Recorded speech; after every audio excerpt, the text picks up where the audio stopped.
முதல் பரிசாக வைர மோதிரம், இரண்டாம் பரிசாக தங்க மோதிரமும், மூன்றாம் பரிசாக வெள்ளி மோதிரமும் வழங்கப்பட இருக்கிறது. அதோடு அதிக வியூஸ் மற்றும் லைக்ஸ் பெற்றவர்களுக்கு 42 இன்ச் LED டிவி சிறப்பு பரிசாக வழங்கப்பட உள்ளது. திருவள்ளுவர் சிலை கன்னியாகுமரியில் நிறுவப்பட்டு 25 ஆண்டுகள் நிறைவடைந்ததை முன்னிட்டு கேப் காமரன் மீடியா மற்றும் AV கோல்டன் டைமண்ட்ஸ் இணைந்து வள்ளுவரும் திருக்குறளும் என்ற டிஜிட்டல் திருக்குறள் போட்டி நடத்தப்பட்டது. தமிழின் பெருமையையும் திருக்குறளின் ஆழத்தையும் புதிய தலைமுறைக்கு கொண்டு சேர்க்கும் நோக்கத்துடன் தொடங்கப்பட்ட இந்த முயற்சியில் மொத்தம் 70க்கும் மேற்பட்ட பங்கேற்பாளர்கள் தங்கள் படைப்பாற்றலை வெளிப்படுத்தினர். திருக்குறளில் இல்லாததும் இல்லை, வள்ளுவன் வாய்மொழி சொல்லாததும் இல்லை. அத்தகைய வள்ளுவன் வாய்மொழியை எல்லோரையும் சொல்ல வைத்த பெருமை AV கோல்டன் டைமண்ட்ஸ் மற்றும் கேப் காமரின் மீடியாவையே சேரும். ஏற்றமிகு முயற்சியை எடுத்த சிந்தனைக்கும் இதில் இத்தனை பேர் ஆர்வமுடன் பங்கேற்றதும் ஆனந்தமே. இதில் பெரும்பான்மையானோர் இளைஞர்கள் என்பது குறிப்பிடத்தக்கது. அவர்களின் காணொளியில் பெரிதும் வெளிப்பட்டது திருக்குறள் மீதான இளைஞர்களின் பற்றும் பாசமும்.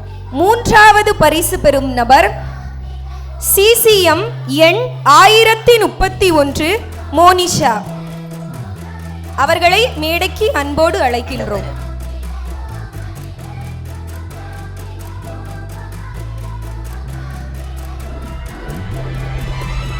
இரண்டாவது பரிசை பெற்று தங்க மோதிரத்தை தட்டும் நபர் P ரதீஷ் அவர்கள் CCM எண் 355. கண்டு மட்டும் இடை போடாமல் அதன் உள்ளார்ந்த தன்மையும் உண்மையான எல்லையும் அறிவதே அறிவாற்றல்.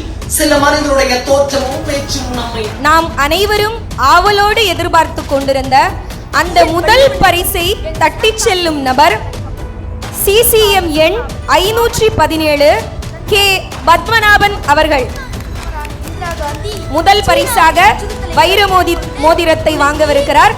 அவர்களுக்கு ஒரு பெரிய கைத்தட்டல் கொடுக்கலாம். அப்பொறுப்பை நம் நாட்டில் எத்தனையோ விஞ்ஞானிகள் இருந்தும் தமிழகத்தில் உள்ள மிக சிறந்த விஞ்ஞானி ஒருவரிடம் ஒப்படைத்தார். உலகமே வியந்து பார்க்கும் அளவிற்கு மிகப்பெரிய அணு ஆயுதம் ஒன்றை தயாரித்தார் விஞ்ஞானி. அவர்தான் டாக்டர் APJ அப்துல் கலாம். அவர்கள் நன்றாக ஆராய்ந்து சித்த பொறுப்பை அவரிடம் கொடுத்தனர். அதே போல் அவர் வெற்றியும் கண்டார். அதிகமான வியூஸ் பெற்று அந்த LED டிவியை பரிசா வின் பண்ண போறவங்க தோத்தாலும் ஆர்டி கப்பிள்ஸ் அவர்களை அன்புடன் மேடைக்கு அழைக்கிறோம். சொல்லளிக்கப்பட்டு